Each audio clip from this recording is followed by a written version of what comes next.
जब अचानक रातों रात यहाँ से एक लड़की गायब हो गई। स्टैंड के एक वॉशरूम में एक लाश जो कि एक लड़की की थी। एक प्राइमरी स्कूल का टीचर था जो कि बच्चों को पढ़ाया करता था। कर्नाटक में हमको एक केस देखने के लिए मिलता है 2005 से लेके 2009 के बीच में, जहां पर 32 से ज़्यादा लड़कियों का मर्डर किया गया और रेप किया गया, वो भी एक सीरियल किलर के थ्रू जिसका नाम था मोहन कुमार विवेकानंद। 6 अप्रैल 1963 कर्नाटक के दक्षिण कन्नड़ जिले कन्याना गांव में एक लड़की का जन्म होता है जिसका नाम है मोहन कुमार विवेकानंद। किसको पता था कि अपनी 40 से लेके 50 साल की उम्र के बीच ये 32 लड़कियों का मर्डर और रेप करेगा। मोहन कोई अनएजुकेटेड नहीं था।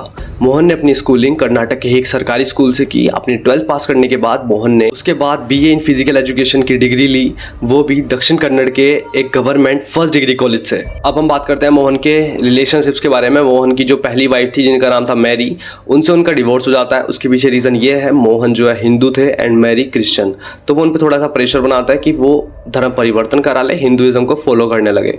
तो मैरी ने साफ इनकार करते हुए उनसे डिवोर्स ले लिया था कि मैं कोई भी धर्म परिवर्तन नहीं कराऊंगी। 1992 में उनकी एक दोबारा से अरेंज मैरिज होती है जिनका लड़की का नाम था मंजुला। साथ ही साथ बिना किसी को पता है वो श्रीदेवी से भी शादी कर लेते हैं जो कि किसी और जगह रहती थी, बट इन दोनों को एक दूसरे के बारे में नहीं पता था। मोहन एक गवर्नमेंट टीचर था प्राइमरी स्कूल में। उनको पहली बार उनकी वाइफ, जो पहली वाइफ थी मैरी, उनको वो 7th स्टैंडर्ड में मिलती है। वो वहाँ पे उनको टीच करा करते थे। जब वो 18 साल की हुई तो इन दोनों ने शादी कर ली। यार लोगों को ना अलग अलग चीज़ों का शौक़ होता है, किसी को कार का, किसी को बाइक का, लेकिन यहाँ पे मोहन को शौक़ था शादियाँ करने का।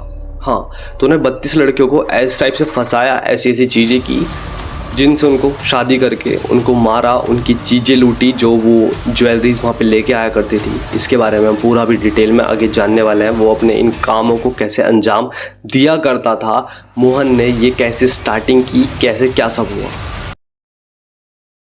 According to the Karnataka police report, Mohan admitted to having killed more than 32 women from 2005 to 2009। Mohan ज़्यादातर अपना टारगेट 20 से 30 साल की लड़कियों को बनाया करता था जिनको शादी करनी होती है, जो कि थोड़ा लोअर फैमिली से बिलोंग करती हो, थोड़ा अमीर भी हो, जिनके पास अच्छी खासी ज्वेलरी होनी चाहिए क्योंकि वो उनको मारने के बाद उनको लूट सके। ये एक मेन रीज़न है। और ज़्यादातर वो अपना जो तलाश किया करता था मोहन अपने टारगेट्स को ढूंढने के लिए, वो पब्लिक एरियाज़ होते थे जैसे कि बस स्टैंड हो गया या फिर रेस्टोरेंट हो गया। वहाँ पे वो एक ट्रिक को यूज़ करा करता था। वहाँ पे उनको कोई भी ऐसा लेडी दिखती थी जो कि इस एज के बीच में आती हो, जो थोड़ा दिखता हो कि हाँ ये अच्छी खासी है, इसके पास अच्छी खासी ज्वेलरी इसने पहनी भी है, तो वो जाता था उनके पास, उनको ऐसा ट्रीट करता था जैसे वो एक बहुत ज़्यादा हेल्पिंग पर्सन है उनके लिए। वो उनकी हेल्प करने की किसी भी तरीके से कोशिश करता था, किसी भी चीज़ के लिए वहाँ पे, कि उनको कुछ भी ऐसा कंफर्टेबल कर पाए। देन उनके बाद वो कॉन्टैक्ट शेयर कर लेते थे और आगे की चीज़ फिर स्टार्ट हुआ करती थी। अब हम बात करने वाले हैं मोहन के एक विक्टिम के बारे में, जिससे कि ये पता चला कि ये पूरा का पूरा मोहन किस पैटर्न को फॉलो करके एक अपने विक्टिम को टारगेट बनाया करता था। मोहन अपने विक्टिम्स को ये दिलासा दिलाया करता था कि मैं शादी करने के लिए बहुत ही ज़्यादा योग्य हूँ, मैं सच में शादी करना चाहता हूँ। तो वो अपनी बातचीत उस विक्टिम से बढ़ाता था, साथ ही साथ उनकी फैमिली से भी, जिससे वो काफ़ी ज़्यादा कंफर्टेबल हो जाए। उसके बाद जब उनकी मेन शादी की बात आ जाती है कि हाँ हमको इस दिन करनी है, यहाँ पे जाके करनी है, तो वो एक जगह को डिसाइड करता था। और उससे पहले ही वो एक लॉज को डिसाइड कर लेता था कि यहाँ पे जाके हम पहले रात यहाँ पे गुजारेंगे, फिर उसके बाद अलग डेस्टिनेशन पे जाके वहाँ हम शादी करेंगे। तो वो सारा का सारा सीन एक लॉज पे डिपेंड होता था, जहाँ पे वो आगे हम इस चीज़ के बारे में बात करने वाले हैं। जब भी मोहन अपने विक्टिम्स को लेके जाया करता था रात गुजारने के लिए लॉज में, तो वो वहाँ पे एक चीज़ नोटिस कर लेता था कि इस वाले बैग में ये ज्वेलरीज है, यहाँ पे ये सारी चीज़ें रखी हुई हैं। फिर वो जब बस स्टैंड पे जाते थे नेक्स्ट डे कहीं और जाने के लिए, तो वहाँ पे वो उनको ना ऐसा पोर्ट्रे करता था कि तुमको ना उल्टी नहीं आएगी बस में बैठ के, या कुछ भी तुमको ऐसा प्रॉब्लम हो रही है ना तो ये पिल्स ले लो। और वो जो पिल्स होती हैं वो होती है साइनाइड की, कॉन्ट्रासेप्टिव पिल्स। तो वो जो है अपने ही एक दोस्त से लेके आया करता था जो कि एक और ज्वेलर था। तो ये चीज़ हमको बाद में काफ़ी सारी चीज़ों में पता चली। जब पुलिस ने ज़ोर ज़बरदस्ती करी तो वहीं पे वो लड़की वो पिल्स को ले लेती थी और उसके बाद उसकी डेथ हो जाती थी। बहुत सी बार जो है इतने सारे केसेस में बस स्टैंड की जितने भी टॉयलेट्स हैं, वहाँ पे वो बॉडीज़ उनको मिली। जब भी ऐसा वॉशरूम में गई तो वहीं पे, उनकी डेथ हो जाती थी। और उसी के बाद मोहन उनको नोटिस करते रहता था कि हाँ अब जैसे ही होगा ये सारी चीज़ें, अगर उसने जितनी भी ज्वेलरीज वहाँ पे पहनी हुई हैं उनको वो वहाँ से निकाल के भाग जाता था। नहीं तो जो लॉज में उसने बैग्स रखवाए थे उनको कह के कि हाँ तुम ये बैग्स यहाँ पे रख सकते हो, तो वहाँ पे जाके जितनी भी ज्वेलरीज थी उन बैग्स में वो वहाँ से जाके ले जाता था और वो चले जाता था फिर वहाँ से। फिर उसी के बाद वो चीज़ ऐसे पोर्ट्रे करता था बहुत सी बार, जैसे कि उनको पता नहीं चलता था कि लड़की की डेथ कैसे हुई, बट उनकी फैमिलीज को इस बारे में कुछ भी नहीं पता था, क्योंकि उस टाइम में मोस्टली केसेस में शादी में फैमिलीज नहीं आती थी।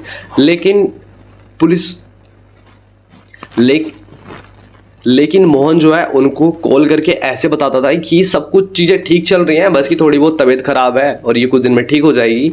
तो उनके फैमिलीज को बिल्कुल नहीं पता था कि ये सारी चीज़ें हो रही हैं।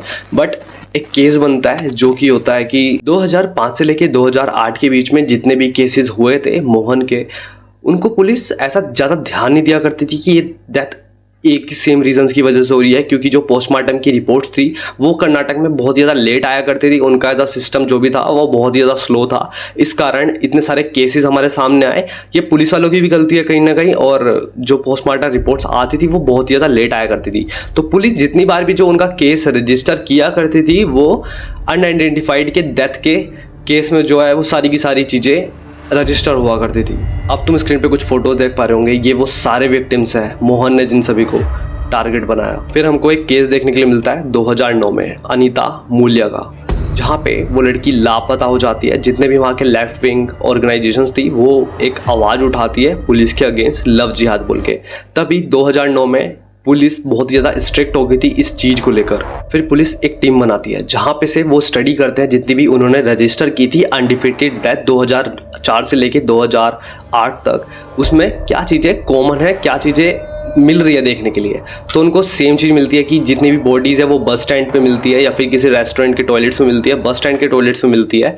तो वहीं पे उसी के बीच 2009 में उनको एक बस स्टैंड में वो अलग अलग जाके टीम्स वहाँ पे चेक करती थी, वहाँ पे नज़र रखा करती थी उस बस स्टैंड्स के ऊपर कि यहाँ पे कुछ ऐसी अजीब चीज़ें तो नहीं हो रही है। फिर उन्हीं को वहीं पे ही एक केस देखने के लिए मिलता है बस स्टैंड के टॉयलेट में अनीता मूल्या का, जहाँ पे उनकी वो डेथ बॉडी को देखते हैं। वहाँ पे उनको सेम चीज़ वही देखने के लिए मिलती है कि उसी पैटर्न से, उसी सेम तरीके से उस लड़की की डेथ हुई थी। पुलिस अनीता के कॉल रिकॉर्ड्स चेक करते हैं जहाँ पे उनको एक लड़के का नाम दिखता है जो कि श्रीधर नाम से था। उनको वो कॉल करता है बट नहीं लगता है फ़ोन, तो वो उनके घर चले जाता है। श्रीधर के घर पहुँचते ही पुलिस उनसे आके वो चीज़ें पूछती है, तो उनको पता चलता है 2009 में भी उनकी एक बहन थी जो कि लापता हुई थी।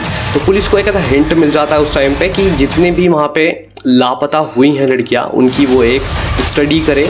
तो उनको उन चीज़ में जहाँ पे भी जिन भी लड़कियों के लापता होने की हमको चीज़ें देखने के लिए मिली थी वो उनकी फैमिली से जाके वहाँ पे बात करते हैं कि ये सारी चीज़ें क्या है क्या सब है। तो उनको एक चीज़ पता चलती है कि एक कॉमन नंबर से सभी के सभी को कॉल आया करता था वहाँ पे, जो भी उन लड़कियों से वो बात करता था वो एक ही सेम नंबर से सारे के सारे। पुलिस उस नंबर को ट्रेस करती है जहाँ पे उनको फ़ोन का IMEI नंबर मिल जाता है, जिसकी वजह से वो लोकेशन जो है उस फ़ोन की वहाँ तक पहुँच जाता है। वहाँ पे पहुँचने के बाद उनको ये चीज़ पता चलती है कि वो जो फ़ोन है वो मोहन के अंकल का था।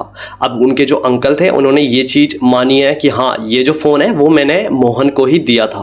वो फ़ोन मोहन के अंकल के पास मिलता है बट मोहन तब भी पकड़ा नहीं जाता। अब मोहन अरेस्ट कैसे हुआ, क्या सब हुआ, अब हम वो जानने वाले हैं। इसी बीच एक लड़की की एंट्री होती है जिसका नाम था सुमित्रा। अब तुम बोलोगे सुमित्रा कौन है, इसके बारे में आगे भी बात करने वाले हैं। लेकिन सुमित्रा ने ये चीज़ कंफर्म करते हुए बोला है पुलिस वालों को कि मैंने अनीता को मोहन के साथ देखा है। अब सुमित्रा मोहन को इसलिए जानती है क्योंकि 2005 में मोहन ने सुमित्रा को भी बोला था शादी के लिए सेम चीज़, बट सुमित्रा ने कुछ रीजंस की वजह से उसको मना कर दिया था।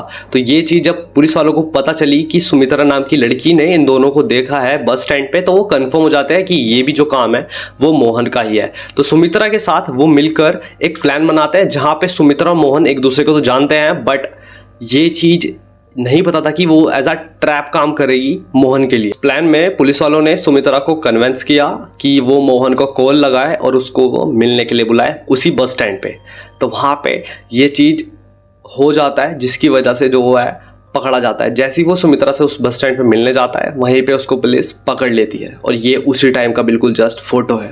21 अक्टूबर 2009 ये वो दिन है जिस दिन मोहन अरेस्ट हुआ। मोहन के अरेस्ट होने के बाद हमको काफ़ी सारी चीज़ें और पता चलती है कि मोहन ने ये चीज़ खुद कंफर्म की है कि उसने 32 से ज़्यादा मर्डर्स किए हैं। ऊपर से ये चीज़ कि जब श्रीदेवी के घर पे छापा मारा गया तो वहाँ पे उनको काफ़ी सारी चीज़ें और देखने के लिए मिलती हैं, जैसे कि साइनाइड पाउडर हो गया और वहाँ पे फेक ज्वेलरी के जितने भी बिल्स थे उनको बेचने के, वो सारी चीज़ें उनको वहाँ पे मिलती है। ये जितना भी केस है, काफ़ी सारी धारा लगाने के बाद कोर्ट ने मोहन को जो है वो फांसी की सज़ा दी। ये पूरा का पूरा केस मोहन ने खुद लड़ा था, जहाँ पे 2017 में मोहन ने अपने फांसी की सज़ा के खिलाफ अपील किया, जहाँ पे कोर्ट से उनको अपील तो मिल जाता है लेकिन उनको उम्र कैद की सज़ा दोबारा सुनाई जाती है। मोहन कुमार विवेकानंद इस सीरियल किलर के ऊपर पूरी की पूरी एक वेब सीरीज़ बनी हुई है, जो कि मैं तुमको रिकमेंड करना चाहूँगा कि इसके बाद, इस वीडियो के बाद तुम वो जाके डाउनलोड करो, देखो इजीली, जिसमें एक्टर विजय कुमार भी है। उस वेब सीरीज़ का नाम है दांत। ये शायद से मैं सही प्रोनाउंस कर पा रहा हूँ या नहीं, ये मेरे को नहीं पता है, बट तुम जाके कमेंट सेक्शन में बताना बिल्कुल मत भूलना कि ये तुमने देखी है या नहीं देखी है।